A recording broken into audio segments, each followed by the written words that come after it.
Dear students, আজকে আমরা মাধ্যমিকের পর্ষদের টেস্ট পেপারের সেকেন্ড পেজ নাম্বার 240-এর 1 নম্বরের কোশ্চেনগুলো সলভ করব।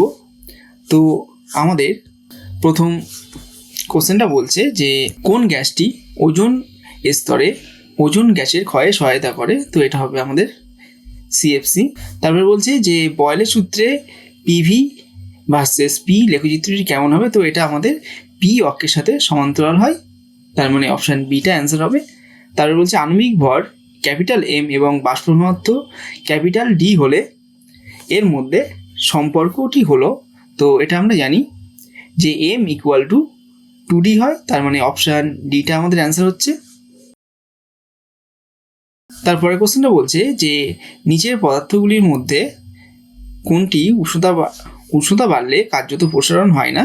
তো এটা হবে আমাদের ইনভার্ট, তার মানে অপশান ডিটা অ্যান্সার হবে। তারপর বলছে যে কোনো আলোক রশ্মি একটি স্বচ্ছ কাচের স্ল্যাবের উপর লম্বভাবে আপতিত হলে এর চ্যুতিকোণ কত হবে। আমাদের এই একটা কাচের স্ল্যাব আছে, তো এই কাচের স্ল্যাবের উপর আমাদের লম্বভাবে অর্থাৎ এইভাবে একটা আলোক রশ্মি পড়ছে। তাহলে জানতে চেয়েছে এর চ্যুতিকোণ কত হবে। তো এইভাবে যখন একটা আলোক রশ্মি পড়বে তখন ও যে পথে এসেছিল সেই পথেই বেরিয়ে যাবে সোজা। তার ফলে ওর যে প্রাথমিক আলোক রশ্মি অর্থাৎ আপতিত আলোক রশ্মি এবং এই যে প্রতিসৃত আলোক রশ্মি, এই দুটোর মধ্যবর্তী যে কোণটা হবে সেটা আমাদের 0 ডিগ্রি হবে, মানে এদের মধ্যে কোনো অ্যাকচুয়ালি বিচ্যুতিই হবে না। তারপরের কোশ্চেনটা বলছে যে প্রিজমের মধ্য দিয়ে সাদা আলোর প্রতিসরণে কোন বর্ণের আলোর চ্যুতি সর্বাধিক হয়। তো এক্ষেত্রে আলোর চ্যুতি সর্বাধিক হয় আমাদের বেগুনি আলোর। তারপর বলছে যে ফ্লেমিংয়ের বামহস্ত নিয়মে তড়িৎ প্রবাহের দিক নির্দেশ করে বৃদ্ধাঙ্গুলি, অনামিকা, মধ্যমা এবং তর্জনী। তো এটা আমাদের অ্যান্সার হবে মধ্যমা। তারপর বলছে কোনটির গলনাঙ্ক কম হওয়া উচিত। তো ফার্স্ট অপশনটা বলছে যে বৈদ্যুতিক হিটারের তার, তারপর বলছে ফিউজ তার, তারপর বলছে বৈদ্যুতিক ইস্ত্রির তার, আর তারপর একটা বলছে বৈদ্যুতিক বাল্বের ফিলামেন্ট। তো অপশান এ, সি, ডি এগুলো প্রত্যেকটারই যে গলনাঙ্ক হয় সেটা আমাদের বেশি হয়, একমাত্র ফিউজ তার ছাড়া। তো তার মানে অপশানটা আমাদের ফিউজ তার হবে, মানে অপশান বি হবে। তারপর বলছে আলফা কণায় উপস্থিত একটি প্রোটন, একটি নিউট্রন, একটি প্রোটন এবং দুটি প্রোটন এবং দুটি নিউট্রন আর একটি ইলেকট্রন। তো আমাদের আলফা কণা মানে আমরা জানি যে হিলিয়াম কণা স্রোত। তো হিলিয়াম কণার যে সংকেত হয় সেটা হয় 4He2। তার মানে আমাদের হিলিয়াম কণার যে ভর সংখ্যা সেটা হলো 4 এবং পরমাণু ক্রমাঙ্ক হলো 2। তো পরমাণু ক্রমাঙ্ক 2 মানে আমরা বলতে পারি এতে যে প্রোটন আছে সেই সংখ্যাটা হলো 2। তাহলে যে নিউট্রন সংখ্যা সেটা কত হয়ে যাবে, আমাদের ভর সংখ্যা থেকে এই 2টাকে বিয়োগ করতে হবে, তার মানে 4 - 2। তাহলে এটাও আমাদের 2 হয়ে যাচ্ছে। তাহলে এখানে দুটো প্রোটন এবং দুটো নিউট্রন আছে, তার মানে অপশান সিটা আমাদের অ্যান্সার হবে।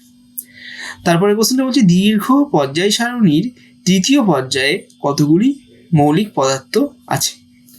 তো তৃতীয় পর্যায়ে আমাদের 8টা মৌলিক পদার্থ আছে। তারপরে কোশ্চেনটা বলছে যে কোনটিতে দ্বিবন্ধন অনুপস্থিত, তার মানে এইগুলোর মধ্যে কোনটিতে আমাদের দ্বিবন্ধন নেই সেটা আমাদের জানতে চেয়েছে। তো এটা আমাদের কোশ্চেন নাম্বার 1.11। তো অক্সিজেনের যে গঠন হয় সেটা আমাদের এইরকম হয়। তো অক্সিজেনের দ্বিবন্ধন আছে। তারপরে অপশানটা বলেছিল আমাদের CO2। তো CO2 এর গঠন আমাদের এইরকম হয়, তো এতেও দ্বিবন্ধন আছে। তারপরের কোশ্চেনটা তারপরের যেটা বলেছিল C2H4, তারপরে C2H6। তো C2H4 মানে সি, এইটা H4 মানে এখানে আমাদের 4টে হাইড্রোজেন পরমাণু আছে।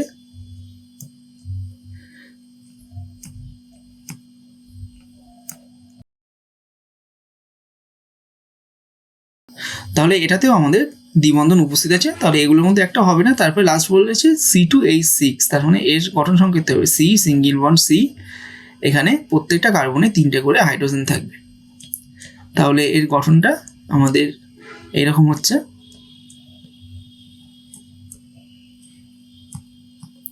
তার মানে এই C2H6 এটাতে আমাদের দ্বিবন্ধন উপস্থিত নেই, তার মানে অপশান ডিটা আমাদের অ্যান্সার হবে।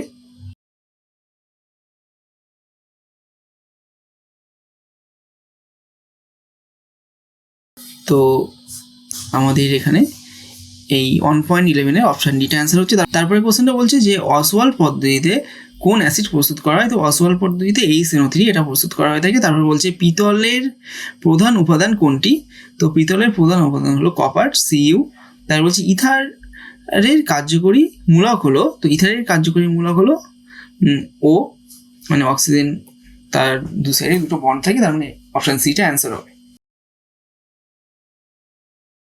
এবার 2 দাগের কোশ্চেনের প্রথমটা বলছে যে প্রতি কিলোমিটার উচ্চতা বৃদ্ধিতে ট্রপোস্ফিয়ারের উষ্ণতা, ট্র্যাপোস্ফিয়ার না, এটা ট্রপোস্ফিয়ার হবে। তো ট্রপোস্ফিয়ারের উষ্ণতা কমে 6.5 ডিগ্রি সেলসিয়াস, তো এটা আমাদের সত্য। তারপরে কোশ্চেনটা বলছে প্রধান গ্রিন হাউস গ্যাসটির নাম লেখো, তো এটা হলো কার্বন ডাইঅক্সাইড, মানে CO2 হবে। তারপর বলছে একটি শক্তি উৎসের নাম লেখো যেটি স্থিতিশীল বৃদ্ধি ও উন্নয়নের জন্য ব্যবহার করা হয়। তো স্থিতিশীল বৃদ্ধি এবং উন্নয়নের জন্য ব্যবহার করা হয় আমাদের সৌরশক্তি, বায়ু শক্তি, তাহলে এর অ্যান্সার হবে একটি বলেছে, তাহলে সৌরশক্তি।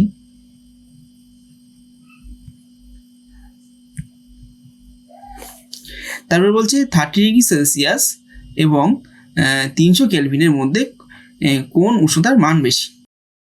তো এটা আমাদের 2.3 ছিল। আমাদের একটা উষ্ণতা বলছে 30 ডিগ্রি সেলসিয়াস, আরেকটা বলছে আমাদের 300 কেলভিন। তো এর মধ্যে কোনটা বেশি সেটা জানতে চেয়েছে। তো এটাকে আমরা ফার্স্টে কেলভিনে কনভার্ট করব, তাহলে এর সাথে আমাদের 273 যোগ করতে হবে। তাহলে 30 প্লাস 273 এত কেলভিন। তো এটা করলে আমাদের কত আসছে? 303 কেলভিন। তো আমরা এখানে দেখতে পাচ্ছি যে 303 অবশ্যই আমাদের 300 এর থেকে বড় হয়, তার মানে এই 30 ডিগ্রি সেলসিয়াস এই উষ্ণতাটাই আমাদের বেশি হবে। তো তাহলে আমাদের এখানে অ্যান্সারটা হবে 30 ডিগ্রি সেলসিয়াস।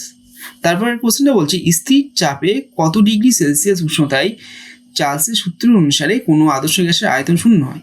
তো এই উষ্ণতাটা আমাদের হবে -273 ডিগ্রি সেলসিয়াস। তারপর বলছে তাপ পরিবাহিতাঙ্কের এসআই একক কি? তো তাপ পরিবাহিতাঙ্কের এসআই একক হলো watt, metre inverse, kelvin inverse. তারপর বলছে সব গ্যাসের আয়তন প্রসারণ গুণাঙ্কের মান একই, তো এটা অবশ্যই আমাদের সত্য হবে। তারপর বলছি দন্ত চিকিৎসকরা কী ধরনের দর্পণ ব্যবহার করেন? তো দন্ত চিকিৎসকরা আমাদের অবতল দর্পণ ব্যবহার করেন।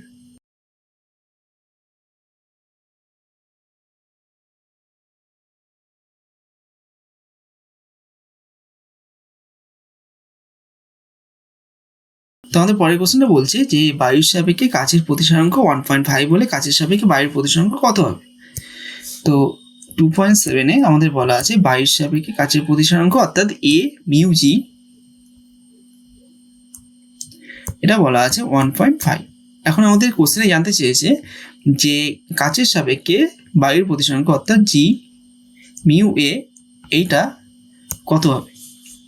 তো এ মিউ জি এটাকে আমরা এভাবে লিখতে পারি মিউ জি বাই মিউ এ। তো এইটা আমাদের 1.5 বলা আছে। তো এখন আমাদের এটা বের করতে হবে জি মিউ এ। তো জি মিউ এ বের করার সময় আমরা একটা কাজ করতে পারি, এটাকে আগে এই আকারে লিখব। তো এই আকারে লিখলে কি হবে, এটা যেহেতু কাচের সাপেক্ষে তার মানে মিউ এ বাই মিউ জি হয়ে যাবে। তো এইটা ইকুয়াল টু আমরা কি লিখতে পারি 1 বাই এই পুরো জিনিসটা, তো মিউ জি বাই মিউ এ। তো mu G by mu E আমাদের কোশ্চেনেই বলা আছে 1.5, তো এটা এখানে বসিয়ে দেবো। তাহলে 1 বাই 1.5 হচ্ছে। এবার এখান থেকে পয়েন্ট উঠে গেলে এখানে শূন্য চলে আসলো, তাহলে 5 দিয়ে কাটাকুটি করলে এটা আমাদের চলে আসছে 2/3। তাহলে কাচের সাপেক্ষে বায়ুর প্রতিসরাঙ্ক হবে আমাদের 2/3। এর পরের কোশ্চেনটা বলছে যে আন্তর্জাতিক নিয়ম অনুসারে নিউট্রাল তারের রং কী হয়? তো এটা হয় হালকা নীল। তাহলে এর উত্তর হবে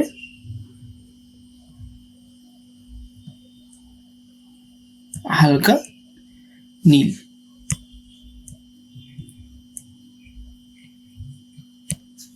তারপরে কোশ্চেনটা বলছে 1 ওয়াট ঘন্টা ইকুয়াল টু কত জুল। তো আমরা এটা জানি যে 1 ওয়াট ঘন্টা ইকুয়াল টু হয় 1 ওয়াট ইন্টু 1 আওয়ার, মানে 1 ঘন্টা। তো এবার এই ঘন্টাটাকে আমরা সেকেন্ডে প্রকাশ করব, আর এই যে 1 ওয়াট ইকুয়াল টু আমরা এটা লিখতে পারি 1 জুল পার সেকেন্ড ইন্টু, এটাকে সেকেন্ডে প্রকাশ করলে 1 ঘন্টাকে 3600 সেকেন্ড হবে, 33600 সেকেন্ড। তো এটা আমাদের চলে আসছে 3600 জুল। তাহলে 1 ওয়াট ঘন্টা ইকুয়াল টু হবে 3600 জুল।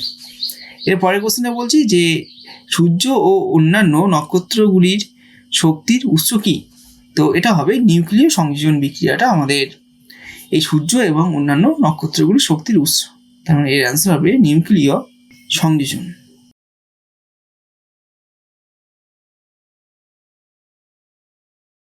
তারপরে কোশ্চেনটা বলছে একটি খাদ্যধাতুর নাম লেখো। তো একটি খাদ্যধাতু হলো আমাদের সোডিয়াম, পটাশিয়াম, এগুলো সব খাদ্যধাতু। তো সোডিয়াম। এরপর বলছে যে সর্বাধিক তড়িৎ ঋণাত্মক মৌল কোনটি। তো এটা হলো ফ্লোরিন। তারপরে বলছে যে জারণ ক্ষমতার ক্রম অনুসারে সাজাও ফ্লোরিন, ক্লোরিন, ব্রোমিন। তো এখানে ফ্লোরিনের জারণ ক্ষমতা সব থেকে বেশি হয়, তারপরে আমাদের ক্লোরিন, তারপরে ব্রোমিন। তারপরে বলছে যে একটি মৌলিক অণুর নাম লেখো যাতে ত্রিবন্ধন উপস্থিত। তো ত্রিবন্ধন উপস্থিত আমাদের নাইট্রোজেনে, তার মানে এটা হবে নাইট্রোজেন। তো এর সংকেত N2 হয়। তো এর গঠনটা হয় আমাদের N ট্রিপল বন্ড N। এর বলছে রূপোর গহনার উপর সোনার প্রলেপ দিতে তড়িৎ বিশ্লেষ্য হিসেবে কি ব্যবহার করা হয়। তো 2.14 এর অ্যান্সার হবে রূপোর গহনার উপর আমাদের সোনার প্রলেপ দিতে গেলে পটাশিয়াম তড়িৎ বিশ্লেষ্য হিসেবে আমাদের পটাশিয়াম অরোসায়ানাইড ব্যবহার করা হয়। তাহলে অ্যান্সার হবে পটাশিয়াম অরোসায়ানাইড।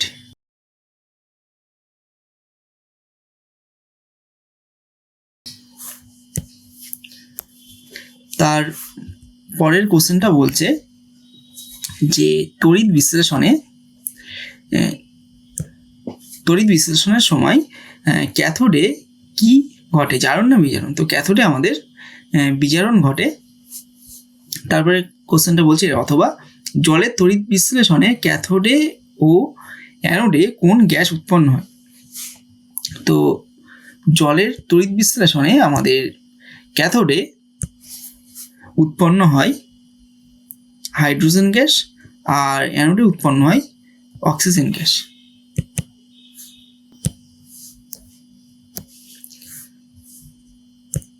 তারপরে কোশ্চেনটা বলছে যে তরল অ্যামোনিয়ার একটি ব্যবহার লেখো। তো তরল অ্যামোনিয়া আমাদের হিমায়ক গ্রুপে ব্যবহার করা হয়।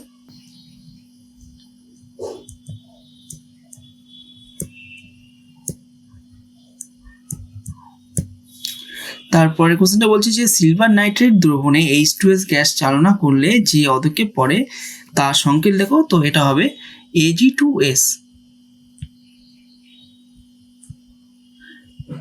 এটা হলো সিলভার সালফাইড। তারপর বলছে থার্মিট মিশ্রণে কী কী থাকে। থার্মিট মিশ্রণে আমাদের ফেরিক অক্সাইড আর অ্যালুমিনিয়াম থাকে।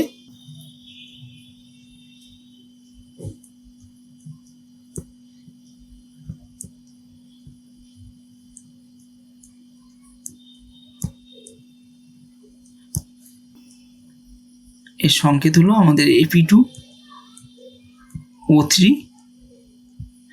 আর থাকে অ্যালুমিনিয়াম Al। এরপরে কোশ্চেনে বলছে লোহার একটি আকরিকের নাম লেখো। তো এর আকরিক হলো রেড হিমাটাইট।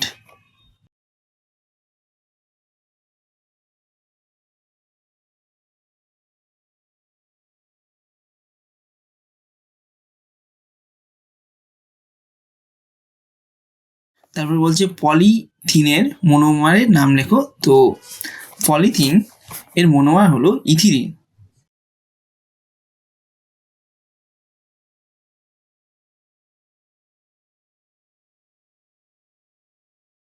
তারপর বলছে যে সরলতম কিটোনে কতগুলি কার্বন পরমাণু আছে। তো সরলতম কিটোন সেটা হয় আমাদের অ্যাসিটোন। তো অ্যাসিটোনের সংকেত হয় CH3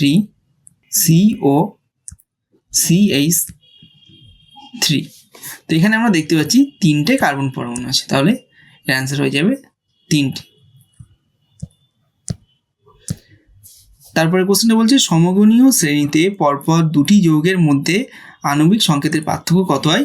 তো এটা হবে আমাদের CH2, মানে একটা বন্ড থাকবে, তারপরে একটা কার্বন পরমাণু থাকবে, তারপরে আমাদের H2, তারপরে একটা বন্ড থাকবে। তো এটা হবে আমাদের এই আণবিক সংকেতের পার্থক্য। তাহলে আজকের ক্লাস এই পর্যন্ত, দেখা হচ্ছে নেক্সট ক্লাসে।